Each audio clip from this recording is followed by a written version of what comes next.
There is no male loneliness epidemic. It is a loser epidemic. Let the lonely men epidemic happen. I don't know if I can ever wrap my head around how stupid the phrase male loneliness epidemic sounds to me. The male loneliness epidemic is so crazy to me because all it takes to make a bad bitch happy is to keep her well fed and to be funny. Guys, I was just thinking today how male loneliness is on the rise. It's on the rise and it's only getting worse. They don't want you. They don't want you. You actually have to be likable to find someone. The fact that women don't need men to survive anymore has caused the male loneliness epidemic. Men had to manufacture a sense of need for their presence. And you don't know how to be desirable to women, so you're lonely. Aww. Aww. Thoughts and prayers. It's always the chuz, grown woman, by the way. I'd rather be in solitary confinement than share a room with you. Why is it always the ones and twos talking the loudest? You're the reason for global hunger. No way Gorlock's little sister is out here speaking like this. It's giving, I can't get a man energy. Are you lonely, bro? This creator really shouldn't be talking on this topic. Usually it's attractive women making these videos. No offense. Always the fridge guarding the snacks. And for the record, feminism isn't about hating men. It's about equal rights. Who hurt you? We're not the ones on here crying about being single. The male loneliness epidemic is so crazy to me because all it takes to make a bad bitch happy is to keep her well fed and to be funny. Like, it's literally so easy. Like, make her laugh and make her full. That's all, like... Whenever I hear about the male loneliness epidemic, I think about something my therapist has said to me so many times. And that would be what? And he refers to a book every time he talks about this. I don't know what book it is, but maybe someone can tell me. It's about how historically women have always had to have endless empathy for men at all times, and we were never allowed to express it. Interesting. And every single time he talks about this, he would tell me about how in the 50s and the 40s, women would snap and flip out on their husbands, and that's when they would get thrown into like an insane asylum. Yes, occasionally that did happen. But where exactly is this going? Because like all women, I often talk about how I feel guilty for having a legitimate reaction to something a male did to me that I then have to coddle them so they don't feel bad about it. All women do that, do they? Yeah, no, they don't. Since we're all collectively deciding to no longer be endlessly empathetic. Oh, we're collectively deciding this, are we? That's news to me. I certainly wasn't notified that there was a unanimous vote by all women that that's what we were doing.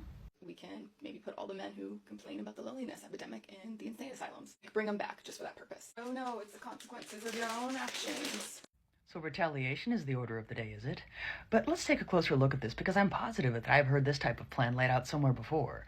So let's see. Wanting to take unjustified adverse actions against an entire demographic of people because some members of that group committed wrongful acts against another demographic in the past, while trying to justify it, saying, oh, look, it's the consequences of your own actions, even despite the fact that those that one is currently wanting to make those actions against had absolutely nothing to do with those actions of the past. What does that sound like? And that's why she's in therapy. Funny, don't see too many lonely single men making these kinds of videos. Makes sense she keeps booking sessions. Sounds like she wants to date her therapist at this point. Also, shout out to Lady J. Your voice could do voiceover work, for real. Look, women can do what they want. I just don't have the emotional bandwidth to deal with it anymore. These are the same women asking, where are all the good men, while feeding 50 cats? She doesn't need therapy about men. She needs therapy about herself. Saying sane men belong in asylums? Yeah, her therapist is definitely helping. Watching how she acts, I'm pretty sure the therapy isn't working. She probably gave herself a standing ovation after posting that. She seems miserable and uses the past to poison the present. But sure, blame today's men for your grandmother's trauma. Makes sense. Some people really have no business in the psychology field. Either she doesn't understand her therapist, or her therapist should lose their license.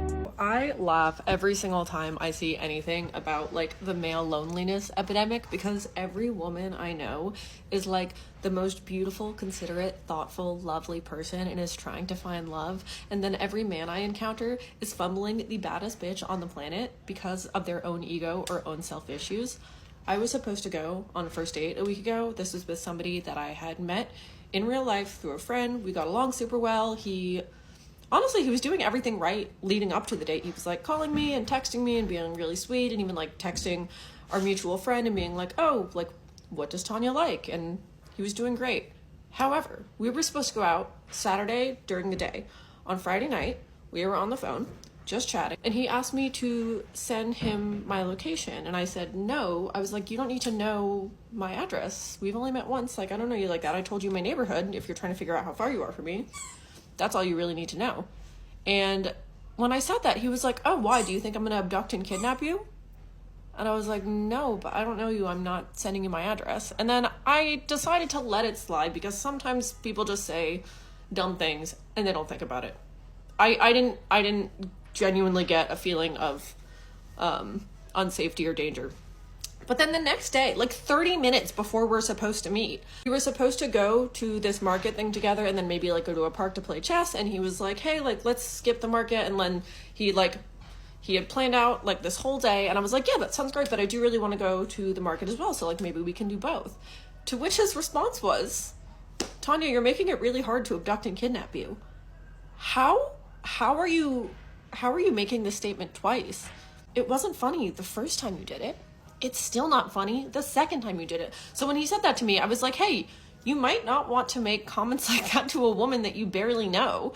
And he was like, oh, my sense of humor is just like dark and offensive. If that's a deal breaker for you, let me know. And I was like, no, dark and offensive humor I'm fine with. My therapist literally told me that I have the darkest sense of humor of anyone she's ever met. But I was like, jokes are generally funny. And then instead of apologizing at this point, he just doubled down and he said, TBH, I don't really appreciate being told how to socialize. Motherfucker, what? First of all, I didn't tell you how to socialize. All I said was, jokes are generally funny. Second of all, it sounds like you do need someone to tell you how to socialize because, oh my God, what is wrong with you? And then I was like, hey, I don't really appreciate being told that I'm going to get abducted and kidnapped by someone I'm about to go on a date with, so I'm just going to go ahead and cancel this. And I did. And all of this is to say, if you see anything about the male loneliness epidemic and you're a male and you're wondering why, just know it is of your own doing. We are trying, but good fucking God, get your shit together. It's not a male loneliness epidemic. It's a men ain't shit epidemic. Yeah, no, that's like close friend level joke. That's the joke you tell to your friend after you've known them for multiple years and already shared your traumas. That was definitely a smart thing to do. The address thing was already a red flag. The making it hard thing was a major flag. His reaction to your gentle correction was a clear sign to bolt. I don't know if I can ever wrap my head around how stupid the phrase male loneliness epidemic sounds to me. And I'm not trying to get pedantic, but I absolutely am. Because it's like, if you're all saying to each other how lonely you are, that's not being alone. If we're considering it an epidemic, that's a lot of people in community with each other. And if this is just being touch-starved, explore each other's bodies. The feminist in me believes that we should change the name. If we're even going to acknowledge that such a thing exists, instead of calling it male loneliness epidemic, what else should it be called? Because to me personally, and please, somebody correct me if I'm wrong, to me, the connotation behind male loneliness epidemic, the connotation is that it's women's fault. And I might just be biased. I don't know. That's just the vibe I get. Now taking submissions for what to actually call it, because I know that the kids these days are saying stuff like Riz, like, what is it? Chronically online and no Riz pandemic. Like, what can we, I don't know. Now taking submissions. If you don't care about men's issues under patriarchy, then you aren't a feminist. Women do contribute to the problem. Exhibit A, you rejecting even the notion that men feel alienated. I don't necessarily agree that the phrase has that connotation, but I like the phrase atomization of society. A lot of the dynamics around loneliness aren't necessarily gendered one. I haven't seen any videos of men complaining about being lonely in this alleged male loneliness epidemic. Is it even really a thing? I'm single and very content to come home to some peace and quiet. Interesting how a mental health issue that affects males has a name when none have been created for the multiple trauma-based issues women face. Let the lonely men epidemic happen. Either two things are going to happen. One, they rise to the occasion. Two, they end up being with each other. Seriously, let it happen. Let's see how this goes.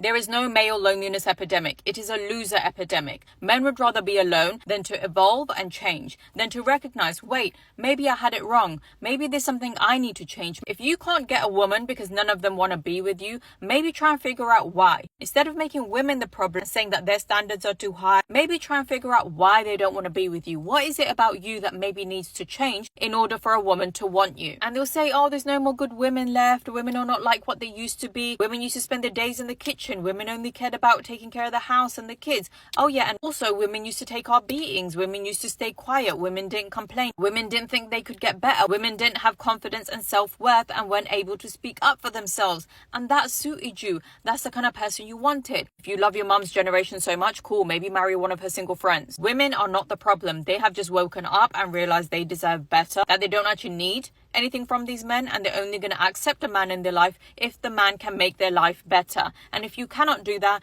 you will not be chosen. If you can't level up and be the kind of man that women of this day and age want, you won't get to have a woman in this day and age. Your tricks are not working anymore. The internalized misogyny, the oppression, all of that, it's not working anymore. Women are waking up from it. Women are healing. Women are learning to love themselves and their own company. Women are learning to support and love each other and have communities and have friendships that are valuable and fulfilling. We now know that getting married and having children is a choice, that you don't have to do that, that is not what makes you successful or fulfilled in life. In fact, having kids when you haven't healed yourself and you don't know your own worth is actually the problem. It's why so many, if not all of us, have childhood traumas, have issues. What's happening right now is very normal. It's called evolution. It's happened many times before. When conditions change in the world, you either evolve to survive or you get left behind. This is evolution. Instead of complaining about it, evolve. I'm a man, and I've never understood the male loneliness epidemic.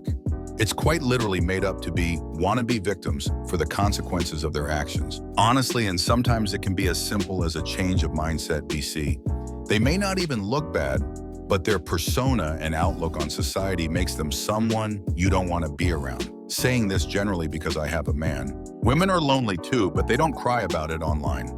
They build friendships, get hobbies, and do what makes them happy. Those men who expect praise for the moral baseline are also oppressors who choose to ignore that a woman has inherent value and her life is not to make a man's life better. Thanks for this video. A lot of you younger guys are probably gonna unfollow me for this, but if you think women don't like you because of your looks, go to your nearest park on a sunny day, sit on a bench, and observe the men that you see in relationships. But newsflash, buddy, it's not your hairline, it's not your jawline, and it's not your facial symmetry. Put down the red pill, stop the self-loathing, and this might sound crazy, but treat women like, I don't know, people. There is a cure to the male loneliness epidemic, and it's called self-love. Women have been working on themselves, going to therapy, finding themselves, going on eat, pray, love trips, and really connecting with themselves. And that's why you see so many women now who are not willing to settle for anything less. They know their worth, they know the kind of respect, love that they deserve, and they're not willing to settle for less. That's why men are finding it really harder now than in the past to get with women, and they're calling it the male loneliness epidemic or whatever. But the cure is in men finding themselves. It's time for men to connect with themselves. It's time for men to find their self-love. It's time for men to step into who they are really meant to be. And trust me, I have so much faith in men. And I have so much faith in men also because I have seen some amazing men who have gone through their journey of finding themselves and healing themselves to be the greatest expression of themselves. And the truth is, women don't mind submitting to a man. In fact, women want to be able to trust fall into a man's arms and have the confidence that he's going to be there for her when she falls. But right now, women are not doing that, and you guys are not listening. Women are not doing that right now because women don't feel safe enough. Women don't feel taken care of. Women don't feel respected. Women don't feel honored. So if you really want to cure the male loneliness epidemic, or if you genuinely want to become better, you have to start by finding yourself. Step into your self-love journey. Go on your eat, pray, love journey. This stuff really works. And from a spiritual perspective, women are the leaders. The feminine always leads in the spiritual path, right? And the best part is that men who are choosing to now find themselves and step into their self-love journey have women who will understand them, who will understand what phase of that journey they're in. And that's the beauty of it. We are meant to be working together. We are not meant to point fingers and complain. The reason that women are being so much harder on men today is because they know, they believe that they can do better. Guys, I was just thinking today how male loneliness is on the rise. It's on the rise and it's only getting worse. And I think the reason for this is that people are just disconnected from their souls. Just like how the body needs nutrients and food to refuel, re-energize, recover and replenish itself, the soul also needs that as well. But when you disconnect the soul from the human being, you just get someone who is an animal, essentially. Someone who is a slave to their desires, a slave to instant gratification, validation, and that just leads down a dark path of destruction. And that's why depression rates are so high, anxiety, mental health issues as well. Because the person disconnected from their soul, they just want to go out, drink alcohol, gamble, have sex, eat rubbish all day, watch pornography, the list goes on. And when they're doing said activities like the gambling, etc., they're doing that with low vibrational people as well. People who don't really have their best interest at heart. The UK seriously needs help because it's only going to get worse. It's only going to get worse unless there's a stop to it. If you're enjoying the video, make sure to hit that like button and subscribe for more.